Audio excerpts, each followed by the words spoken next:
La codicia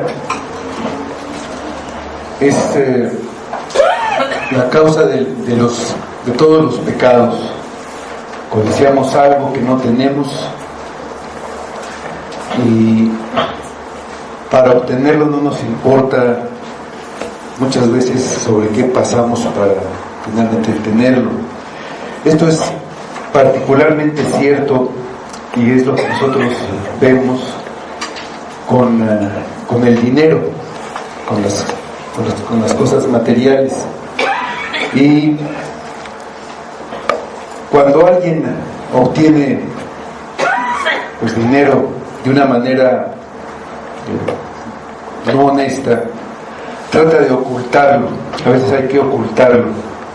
Y ha habido lugares donde se esconden estas ganancias, y a veces con el tiempo se olvida, se muere la persona que las tenía y quedan enterradas en una cueva. Y hay famosas cuevas de ladrones que alguien encuentra, y hay ahí muchas cosas, ¿no? Es una cueva de ladrones. Una muy famosa es la de Alí Baba y los 40 ladrones, que había ahí un tesoro que alguien encontró de una manera, ¿no? Y cuando esto se da abiertamente y se da pues en lugares donde se supone que no había, es cuando estamos acostumbrados a eso, forma parte de nosotros y no nos damos cuenta, no lo vemos. Eso es lo que vamos a ver aquí en este pasaje del Evangelio de Marcos, en que el pueblo de una manera pues robaba a otros del pueblo, pero principalmente le robaban a Dios. Vamos a leer Marcos 11 del 15 al 19.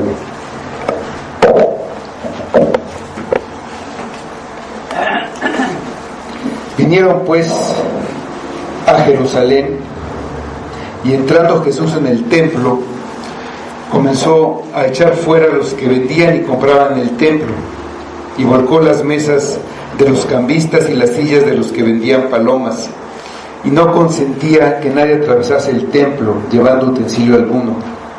Y les enseñaba diciendo: ¿no está escrito, mi casa será llamada casa de oración para todas las naciones? Mas vosotros la habéis hecho cueva de ladrones.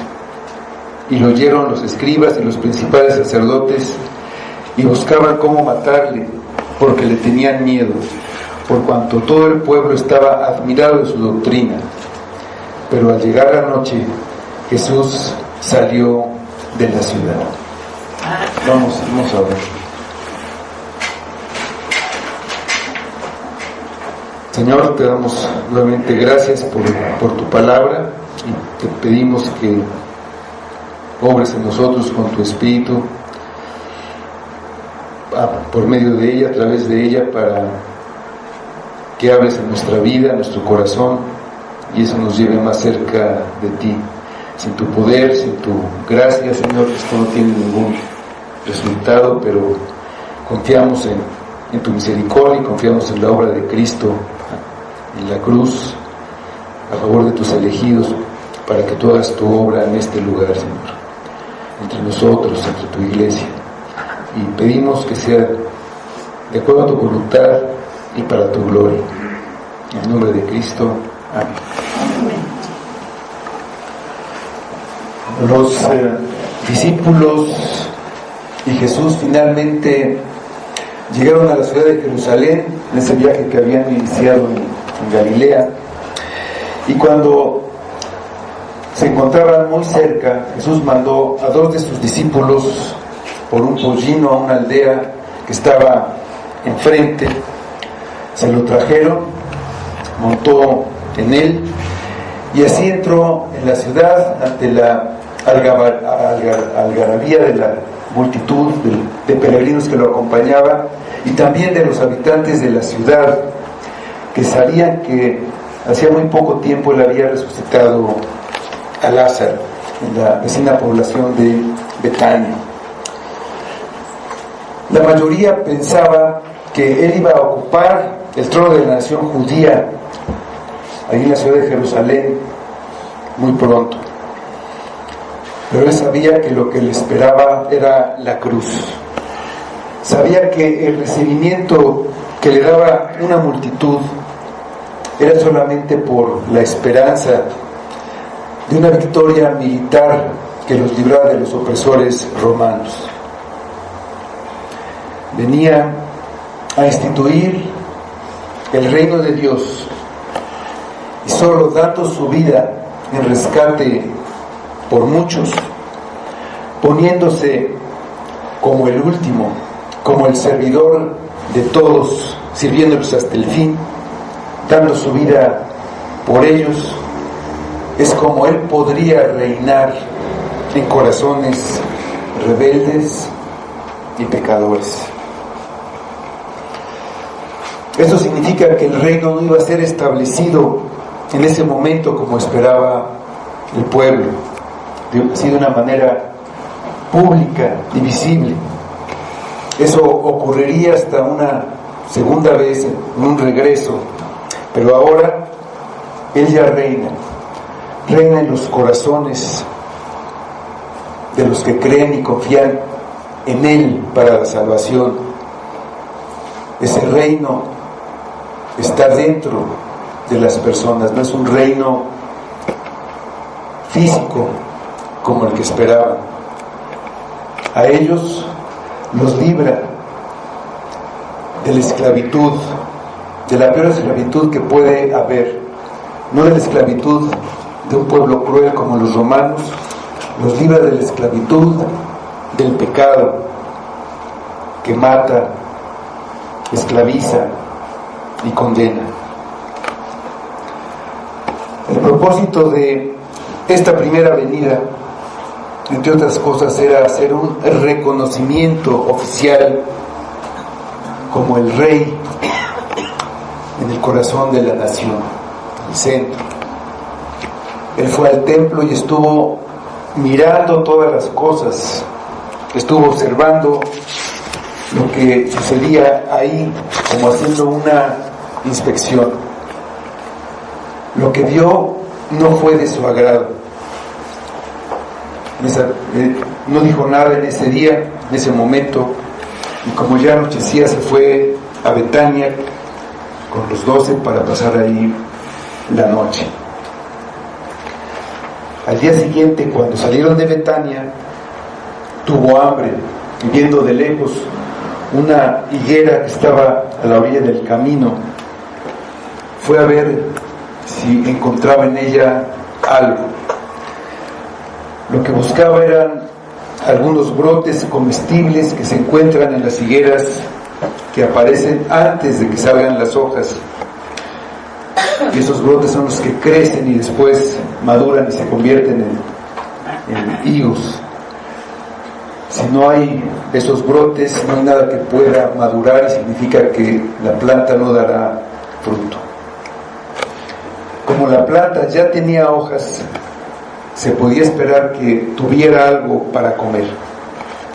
Jesús se acercó, observó la higuera, pues seguramente removió las hojas buscando algo, y lo que vio no le agradó. No había absolutamente nada, ningún fruto. Esta inspección a la higuera nos recuerda lo que había hecho el día anterior en el templo. Es una inspección que hizo en el templo. Y Jesús da una enseñanza a sus discípulos por medio de una parábola que ellos pueden ver. Como la higuera no tenía fruto, la maldijo y dijo a la higuera: nunca jamás coma nadie fruto de ti. Y lo oyeron los discípulos. La explicación de la parábola está en que el pueblo de Israel está representado por los profetas como una higuera que no da fruto. Ya en este pasaje que leímos al principio, Primero tenemos la maldición representada. Dice el versículo 15: vinieron pues a Jerusalén. Es después de regresando de Betania, viendo la higuera, regresaron después a Jerusalén. Y entrando Jesús en el templo, comenzó a echar fuera a los que vendían y compraban en el templo, y volcó las mesas de los cambistas y las sillas de los que vendían palomas. Este suceso es narrado por los evangelistas Mateo, Marcos y Lucas inmediatamente después de la maldición de la higuera. Está estrechamente relacionado con la enseñanza que quiere dar a sus discípulos, de todo el pueblo. Es la misma enseñanza prácticamente, pero ese pueblo que ahora está reunido todo, ha venido desde todos los lugares para celebrar la Pascua, y ese pueblo estaba confiando en su salvación por la religión que tenía, por la religión judía. Juan en su evangelio describe un suceso muy parecido que ocurrió al principio del ministerio de Jesús, después del primer milagro de la conversión del agua en vino en las bodas de Caná. En esa ocasión fue a Jerusalén para la primera Pascua y purificó el templo de una manera prácticamente igual. O sea, empezó su ministerio purificándolo y lo terminó purificándolo. Por el momento se trata de un juicio simbólico con el que también manifiesta su autoridad como el Mesías anunciado. Pues para poder entender el significado de esta acción de Cristo de purificar el templo, y también para poder entender las muchas menciones que se hacen del templo, es necesario pues entender lo que significaba este edificio para los judíos.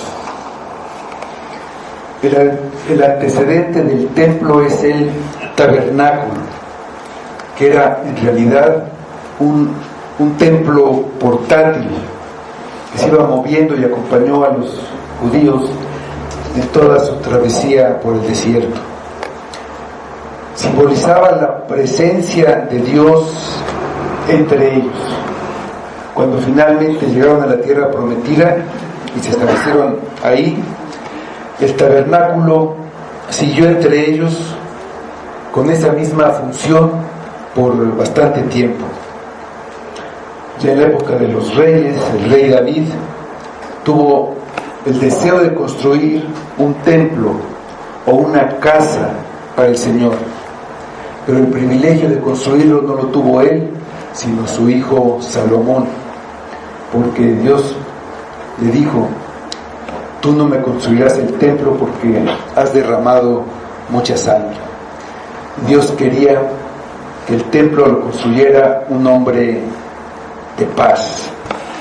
Está narrado en Primera de Crónicas. Salomón es ese hombre de paz. De hecho, Salomón significa pacífico.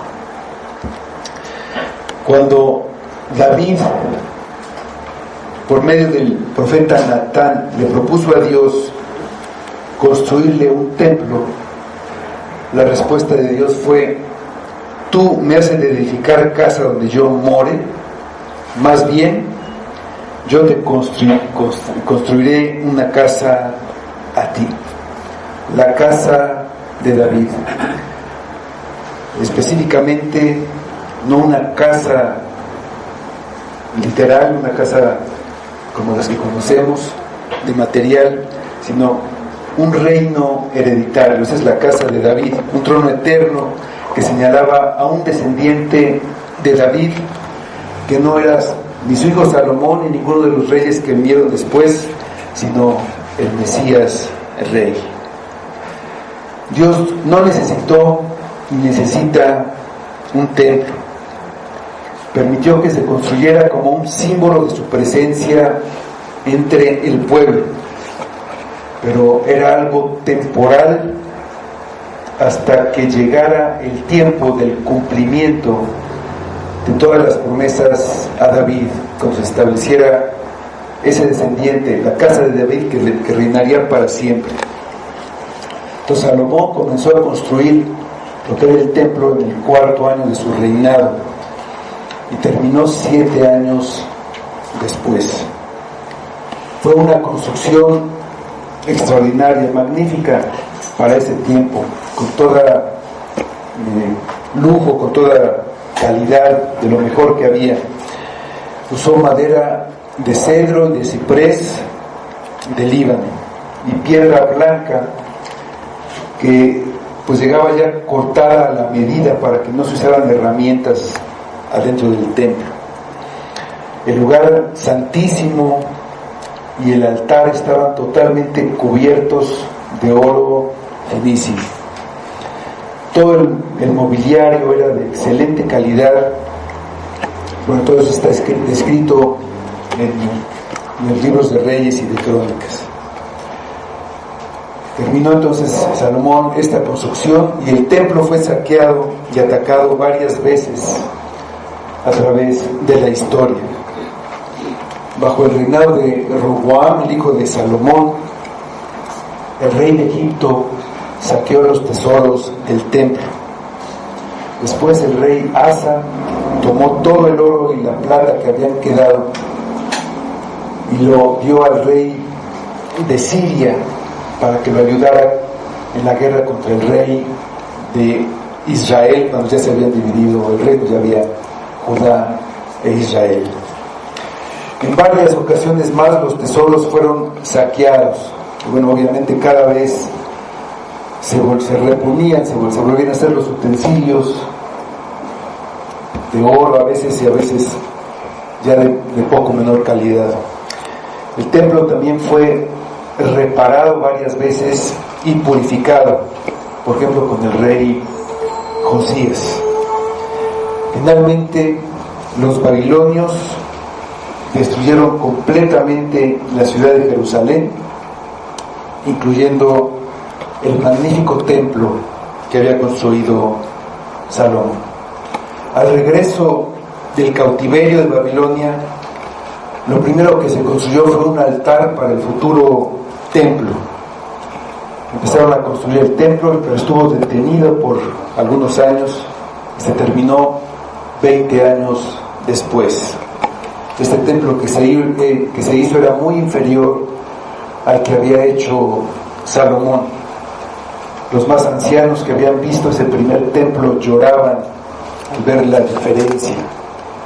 Ese templo fue saqueado y profanado por un rey que se llamó Antíoco Epífanes, rey de Siria, en el año 168. Eso no está en la Biblia, está en los libros de los Macabeos, que son libros apócrifos, como cualquier otro libro, pero ahí está esa historia. Y después de que fue profanado, Judas Macabeo lo reconstruyó y lo purificó. Más adelante, ya en el año 63 antes de Cristo, ya como Roma y como el imperio dominante, Pompeyo conquistó Jerusalén, entró al templo, pero lo respetó, no lo destruyó. Pero en el año 55 Craso se llevó todos los tesoros que había ahí. Pasaron unos años más, en el año 19 antes de Cristo, Herodes el Grande, un rey puesto por los romanos, modificó el templo y lo amplió al grado que podía decirse que era un nuevo templo. 46 años duró esta reconstrucción, según dice el Evangelio de Juan. Y para el tiempo de esta Pascua que estamos viendo ahorita, era una construcción imponente, de la que se admiraron los discípulos. Vamos a ver en el capítulo 13, que saliendo decían: mira qué edificios, se estaban admirados. Sin embargo, como no fue totalmente terminado hasta pocos años antes de su destrucción en el año 70 ya de esta era. Pues el templo era el centro de la religión judía. Ahí se presentaban los sacrificios que eran indispensables para el perdón de pecados. Si no había sacrificios, no había perdón de pecados. No había otro templo, no había otro lugar de adoración. Por eso los judíos venían desde lugares muy lejanos, sin importar lo lejos que estuvieran. Era el único lugar para la adoración. Si no había templo, no había religión, no había nada. Por ahí algunos tienen una representación del templo. Estaba dentro de un cuadrado de aproximadamente 300 metros de lado. Para que se den una idea, un campo de fútbol mide 100 metros de largo por aproximadamente 50 de ancho. Entonces serían como 18 campos de fútbol, así todos juntos. Ese es el tamaño de lo que ocupaba el templo. Estaba rodeado con un muro exterior y había varias puertas para entrar a este lugar. Ya adentro había un espacio descubierto, un patio grande que rodeaba lo que era propiamente el templo. Este espacio era llamado el atrio de los gentiles. Estaba pavimentado, nada más como dato, de un mármol jaspeado muy fino. A este atrio podían pasar los gentiles, pero no se les permitía acercarse más. Había una barda pequeña que lo delimitaba, y si alguien lo pasaba que no fuera judío, pues era pena de muerte. El edificio del templo propiamente estaba dividido ya adentro en un lugar que se llamaba el atrio de las mujeres. Ahí se permitía la entrada de hombres y mujeres, pero las mujeres no podían pasar más adentro. Había un atrio delgado, un patio delgado, relativamente chico, que se llamaba el atrio de Israel. Ahí podían pasar los hombres y era donde ellos entregaban los animales que se iban a sacrificar. Ya después seguía el atrio de los sacerdotes, donde nada más podían pasar los sacerdotes. Y esto rodeaba lo que era el santuario interior, que era donde estaba el lugar santo y el lugar santísimo, que eran construcciones, las construcciones más altas, eran bastante altas. Ya en la entrada del lugar santo había una cortina o un velo en la entrada, y para entrar al lugar santísimo había otra cortina que se llamaba el segundo velo, que separaba el lugar santo del lugar santísimo. A este último lugar, el lugar santísimo, podía entrar solamente el sumo sacerdote y una vez al año, no sin antes haber presentado sacrificios por sí mismo y por el pueblo. El autor de la carta a los hebreos nos explica que esto era algo temporal, hasta que el sacrificio perfecto de Cristo abriera permanentemente el acceso a la presencia de Dios, al lugar santísimo. Ahí en Hebreos capítulo 9, versículos 7 y 8, leemos esta explicación, y dice: pero en la segunda parte, solo el sumo sacerdote, una vez al año, no sin sangre, lo cual ofrece por sí mismo y por los pecados de ignorancia del pueblo, dando al Espíritu Santo a entender con esto que aún no se había manifestado el camino al lugar santísimo, entre tanto que la primera parte del tabernáculo estuviese en pie. O sea, aquí nos dice que este templo, esta parte tenía que ser derribada después de que Cristo pues nos diera acceso al lugar santísimo, ya no sería necesario entonces el templo. Jesús entró al atrio de los gentiles. El día anterior ya había visto lo que ocurría ahí. El ambiente era peor que en un mercado, como había observado también al principio de su ministerio.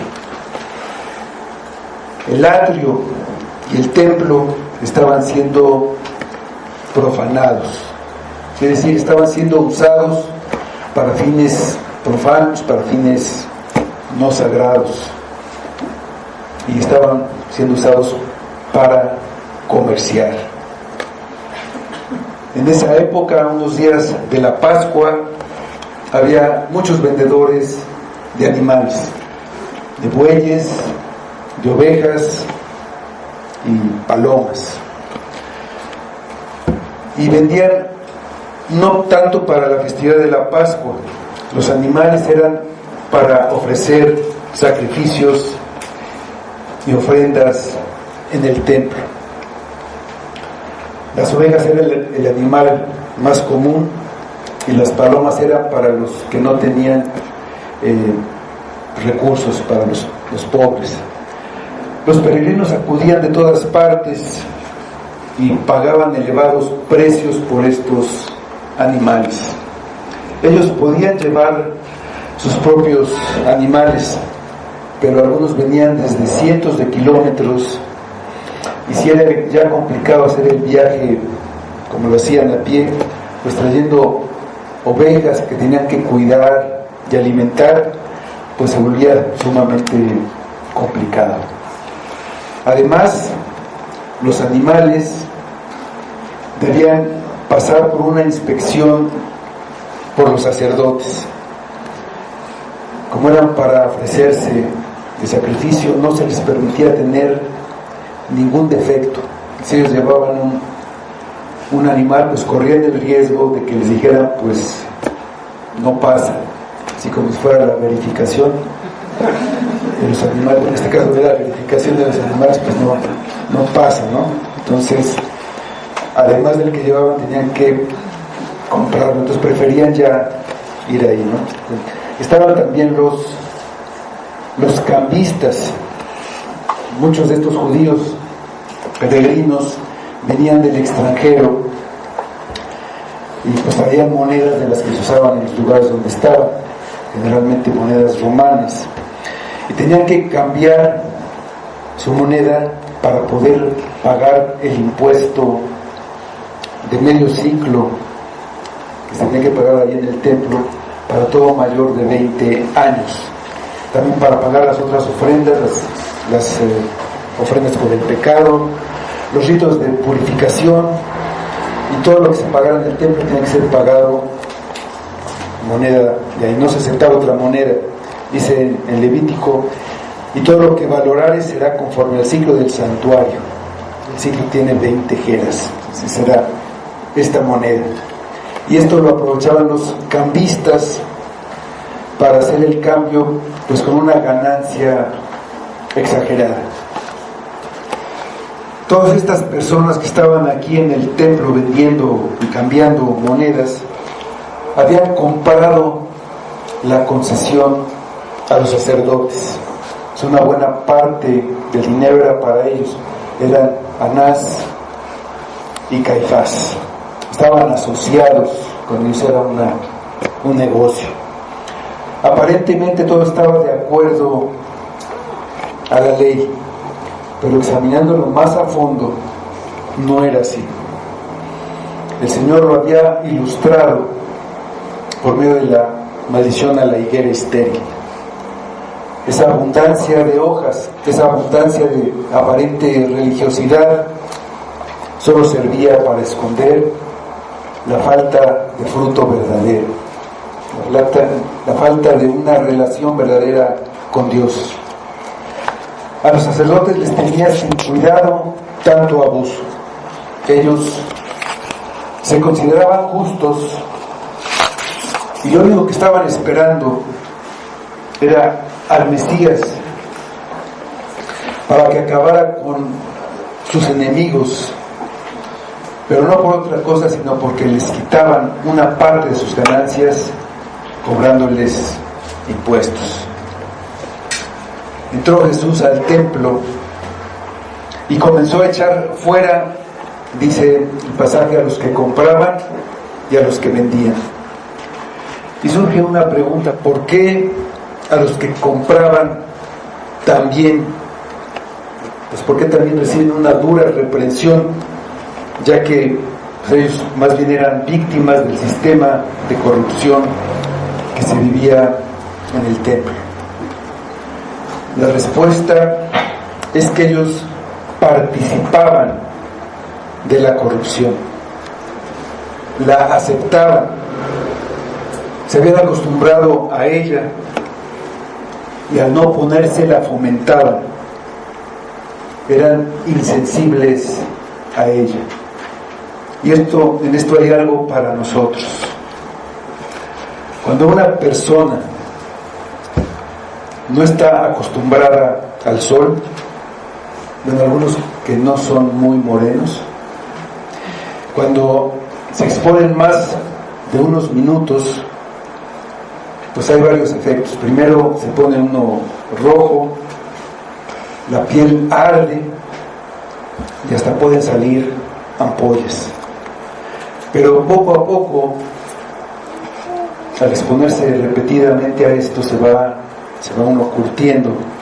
Y después de varias exposiciones frecuentes y cada vez más intensas, la piel se oscurece y el sol ya no la daña. Y puede estar ya bajo el sol mucho tiempo, incluso horas, y no le pasa nada. Y es lo mismo que pasa con el pecado.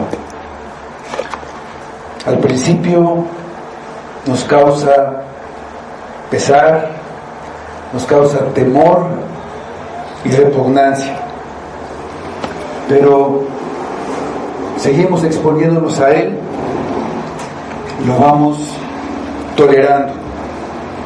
Primero ya no lo vemos tan malo, somos indiferentes, ya no nos molesta, y finalmente participamos de él. Y llega a ser nuestra manera de vivir. Nos volvemos insensibles al pecado, participamos de él, lo fomentamos, nos acostumbramos tanto que hasta llega a gustarnos. Después decimos, bueno, eso no es pecado, no es malo. Llamamos a lo bueno malo y a lo malo bueno. El templo debía ser el símbolo de la santidad, de lo que está separado, apartado para un uso exclusivo de Dios, para Dios. No podía perderse su santificación ni por conveniencia ni por comodidad. Pero para los judíos de esa época era como cualquier otro lugar de la ciudad, no un lugar de adoración. El templo y el día de reposo debían ser apartados para Dios. No hacerlo significaba que el pueblo de Dios se iba apartando cada vez más de él. Y es también lo mismo que sucede con el pueblo de Dios ahora. Cuando no se santifica el día y el lugar, cada vez nos vamos apartando más de Dios, cada vez nos acostumbramos a no adorarlo y no nos parece importante hacerlo. Toda la injusticia que se veía ahí en el templo venía de esto, de una adoración externa nada más, una adoración de ritos y reglas, pero no una adoración de corazón. Y nuevamente es lo mismo con nosotros, cuando no tenemos una adoración de corazón a Dios, nuestra vida poco a poco se va haciendo mundana, se va haciendo indiferente, vamos, como decimos vulgarmente, nos vamos enfriando. El profeta Malaquías había anunciado que cuando viniera el Mesías iría al templo y manifestaría su ira divina contra los abusos que los sacerdotes cometían en el templo de Dios, en la casa de Dios, y que iba a purificar todo eso, iba a purificar el sacerdocio, las ofrendas al pueblo. Él venía a purificarlo. Aunque esto se hizo realidad, o se va a hacer realidad hasta su segunda venida, lo que hizo Cristo es una figura de esto.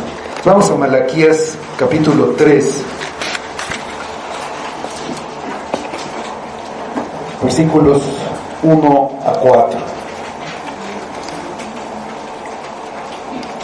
Y dice: He aquí, yo envío mi mensajero, el cual preparará el camino delante de mí. Y fíjense en esto: y vendrá súbitamente a su templo el Señor a quien vosotros buscáis, y el ángel del pacto a quien deseáis vosotros. He aquí viene, ha dicho Jehová de los ejércitos. ¿Y quién podrá soportar el tiempo de su venida? ¿O quién podrá estar en pie cuando Él se manifieste? Porque Él es como fuego purificador y como jabón de lavadores. Y se sentará para afinar y limpiar la plata, porque limpiará a los hijos de Leví, los afinará como a oro y como a plata. Y traerán a Jehová ofrenda en justicia, y será grata a Jehová la ofrenda de Judá y Jerusalén, como en los días pasados, como en los años antiguos.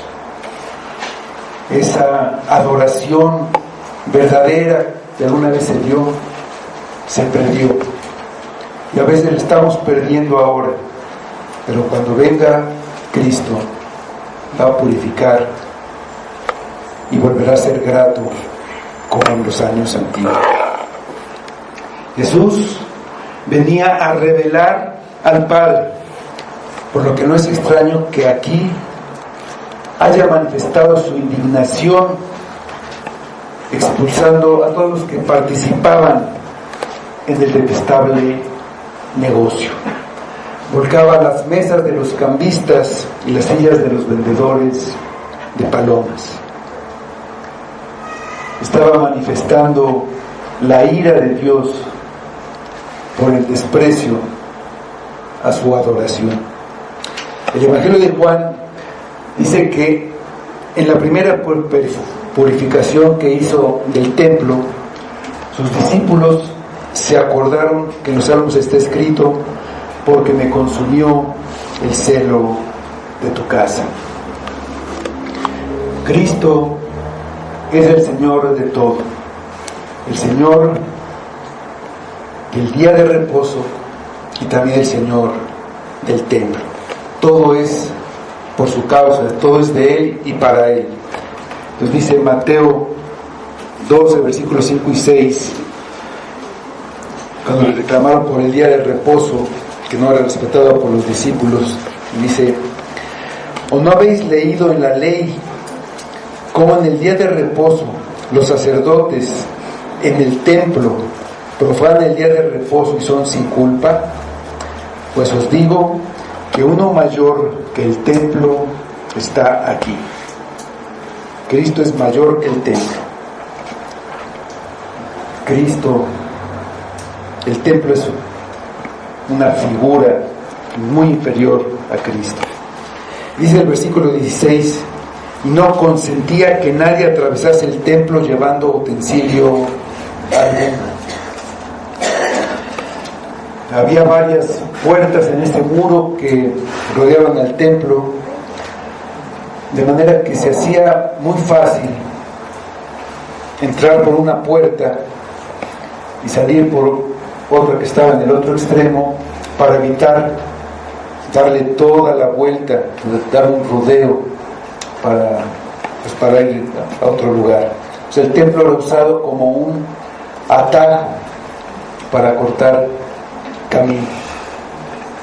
Por ejemplo, para ir de la ciudad al Monte de los Olivos, en lugar de rodear todo el templo, entraban por una puerta y salían por la otra. Un lugar que debía ser sagrado se usaba con fines comunes, se usaba como un simple paso. Jesús vio que la gente, por comodidad, atravesaba el templo llevando objetos de todo tipo, como vasijas, bolsas o herramientas, envileciendo el templo, pero sobre todo mostrando que no lo apreciaban ni lo respetaban. Muchas veces la práctica de la religión se convierte en un medio para que lo que realmente le importa a la gente, no le importa la adoración, le importa pues muchas otras cosas. La iglesia puede ser usada entonces según le convenga a cada quien, como un club para tener amigos, para conocer gente, para promocionarse socialmente, simplemente como un lugar de paso, un lugar para hacer negocios y ganar dinero. Hemos oído, ¿no?, que se pueden hacer obras de necesidad y misericordia. Esas obras son las que se hacen para Dios. Leímos que los sacerdotes trabajan ese día, son sin culpa, lo están haciendo para Dios. Pero hacerlo de otra manera es profanar la adoración, profanar el día y a veces profanar el lugar. Tenemos en el versículo 17 la enseñanza. Dice este versículo: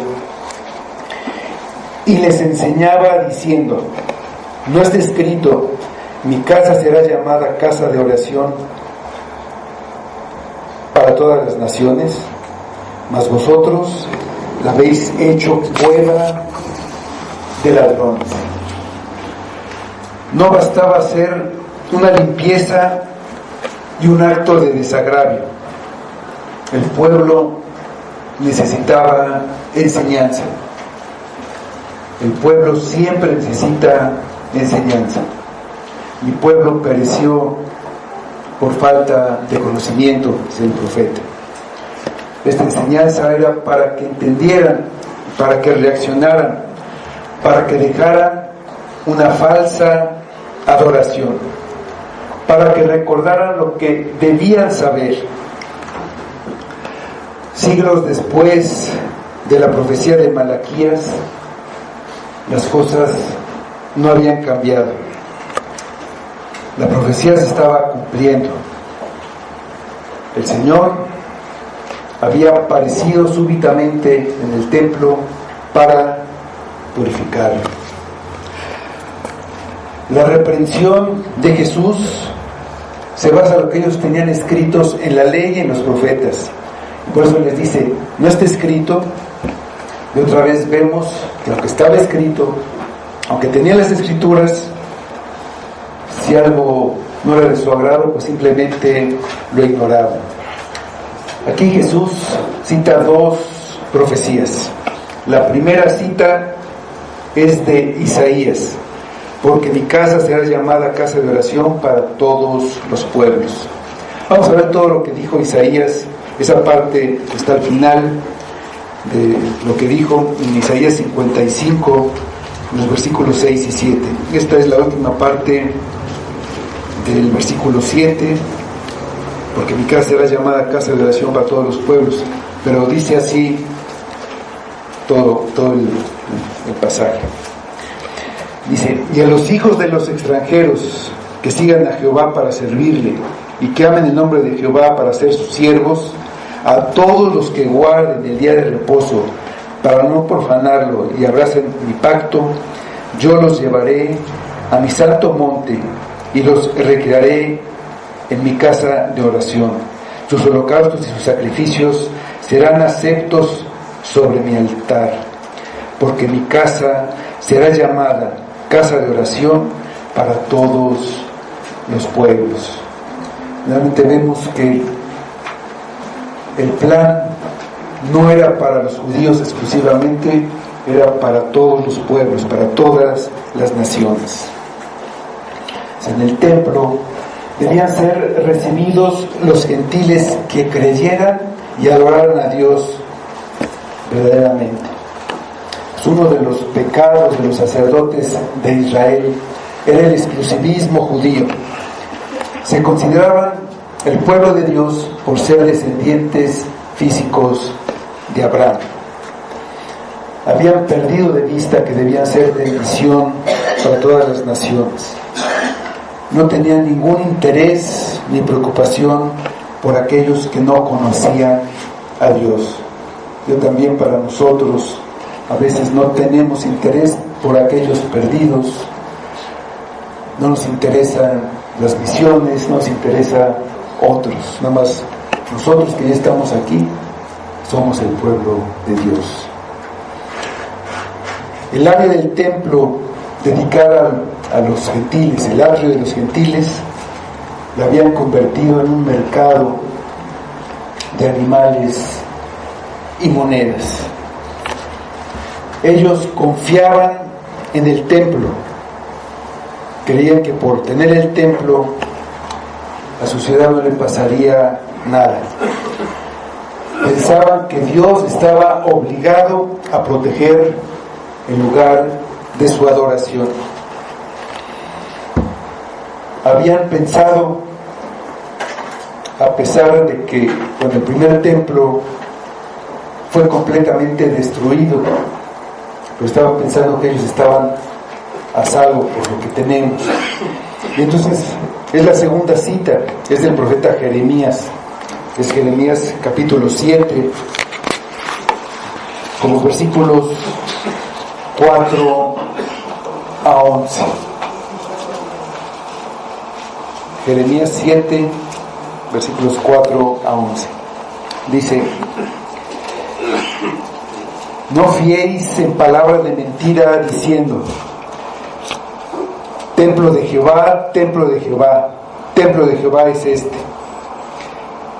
Pero si mejorareis cumplidamente vuestros caminos y vuestras obras, si con verdad hiciereis justicia entre el hombre y su prójimo, y no opriméis al extranjero, al huérfano y a la viuda, y en este lugar derramareis la sangre inocente, ni anduviereis en pos de dioses ajenos para mal vuestro, os haré morar en este lugar, en la tierra que di a vuestros padres para siempre.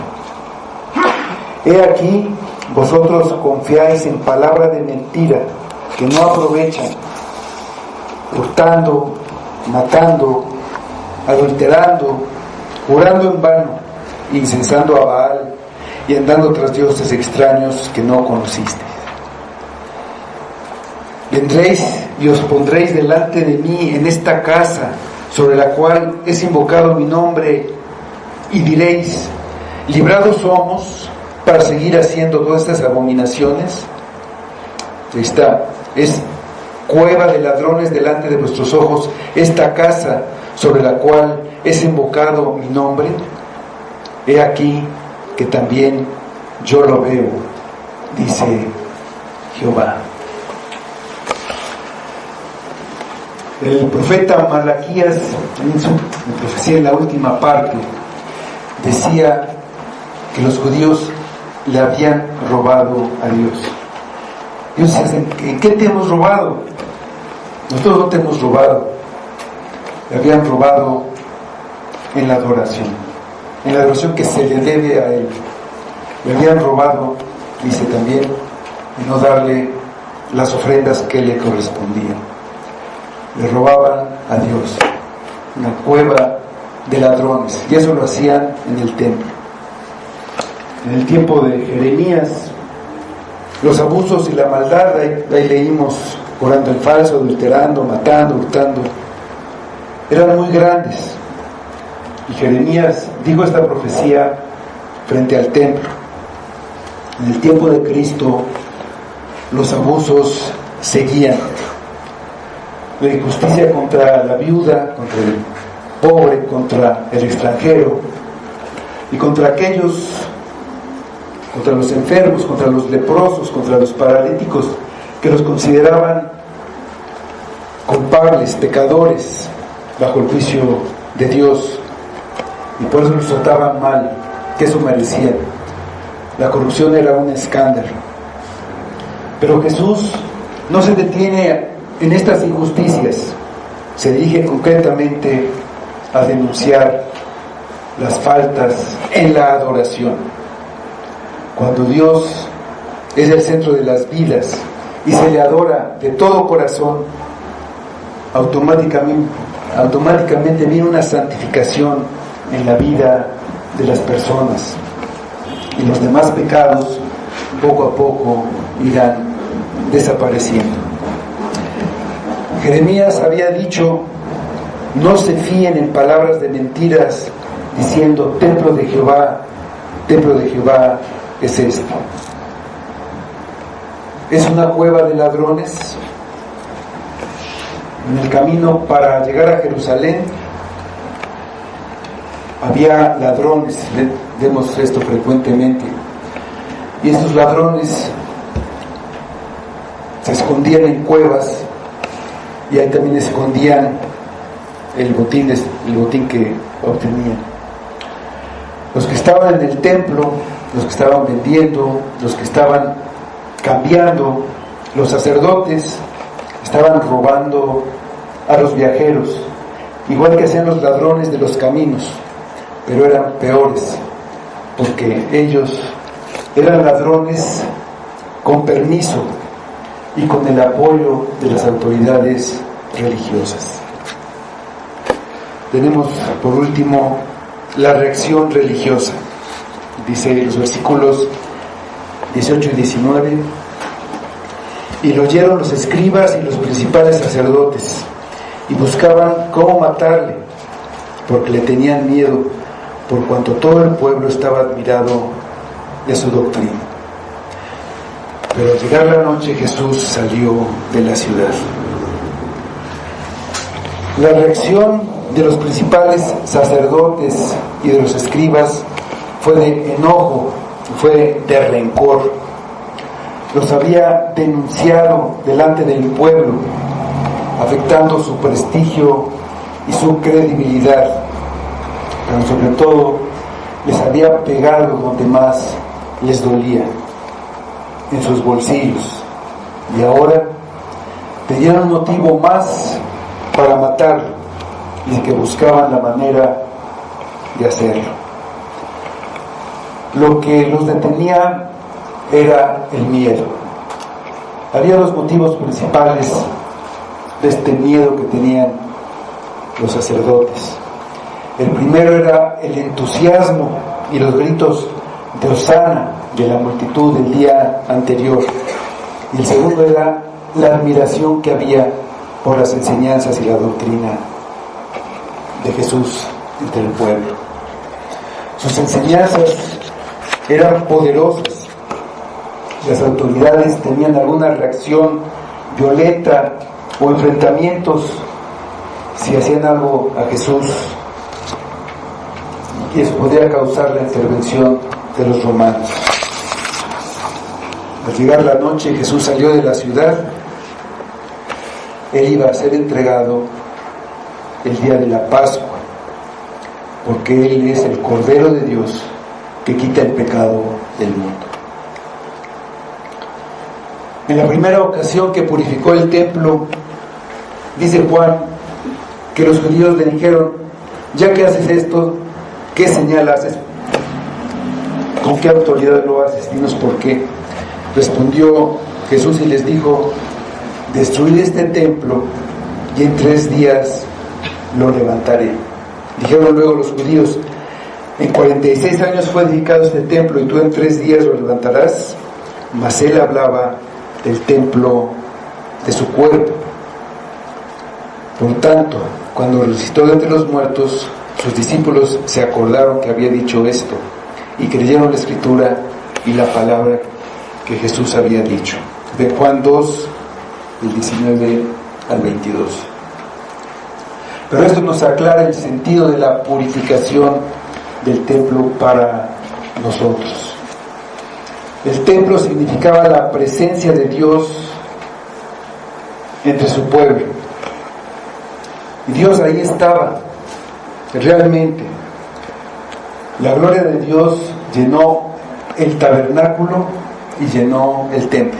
En Éxodo vemos cómo llenó el tabernáculo. Éxodo 40, versículos 34 y 35 dice: entonces una nube cubrió el tabernáculo de reunión y la gloria de Jehová llenó el tabernáculo. Y no podía Moisés entrar en el tabernáculo de reunión porque la nube estaba sobre él y la gloria de Jehová lo llenaba. En el templo, cuando Salomón ya había terminado de construir el templo y estaba dedicando, en Primera de Reyes 8, versículos 10 y 11, dice: y cuando los sacerdotes salieron del santuario, la nube llenó la casa de Jehová, y los sacerdotes no pudieron permanecer para ministrar por causa de la nube, porque la gloria de Jehová había llenado la casa de Jehová. Cuando Jesús encarnó, Él era la presencia de Dios entre nosotros.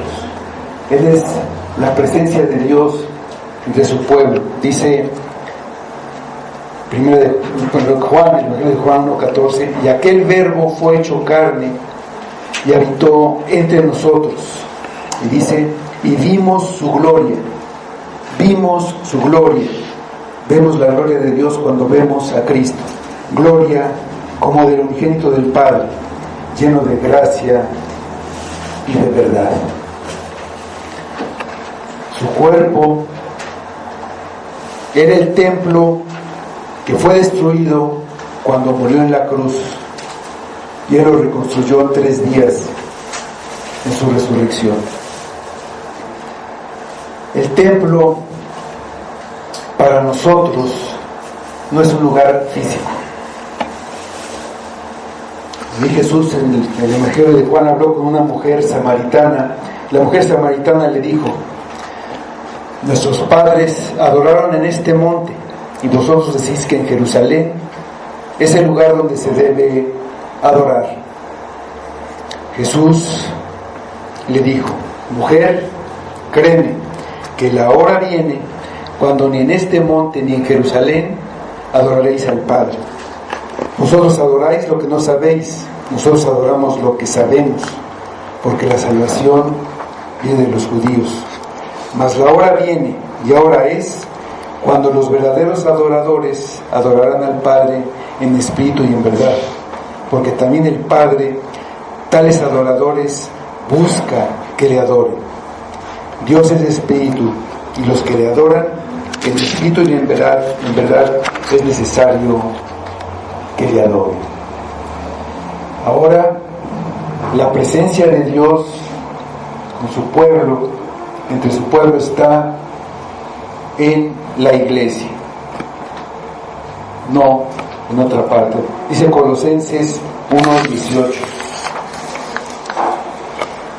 y Él es la cabeza del cuerpo, que es la iglesia, el que es el principio, el primogénito entre los muertos, para que en todo tenga preeminencia. Cristo es la cabeza de la iglesia, el que gobierna la iglesia, es el que está presidiendo la iglesia. Y el cuerpo de Cristo está unido a la cabeza. Desde luego, Cristo como Dios está en todas partes, pero está presente especialmente, y en donde se manifiesta es en la iglesia, cuando los creyentes se reúnen para adorarlo.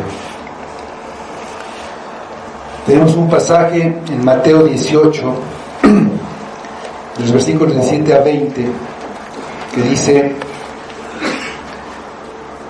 si no los oyere a ellos, dilo a la iglesia. Y si no oyere a la iglesia, tenle por gentil y publicano. Dice: de cierto os digo que todo lo que atéis en la tierra será atado en el cielo, y todo lo que desatéis en la tierra será desatado en el cielo. Otra vez os digo que si 2 de vosotros se pusieren de acuerdo en la tierra acerca de cualquier cosa que pidieren, les será hecho por mi Padre que está en los cielos. Porque donde están 2 o 3 congregados en mi nombre, allí estoy yo en medio de ellos.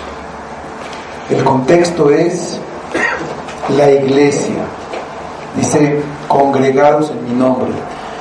No significa que si 2 o 3 o algunos creyentes se reúnen y se ponen de acuerdo en algo, les será hecho. Es en la iglesia, es el contexto donde dice esto. En el Nuevo Testamento, la adoración no requiere un lugar especial como es el templo del Antiguo Testamento, pero es donde adoran los verdaderos adoradores, los que adoran en espíritu y en verdad.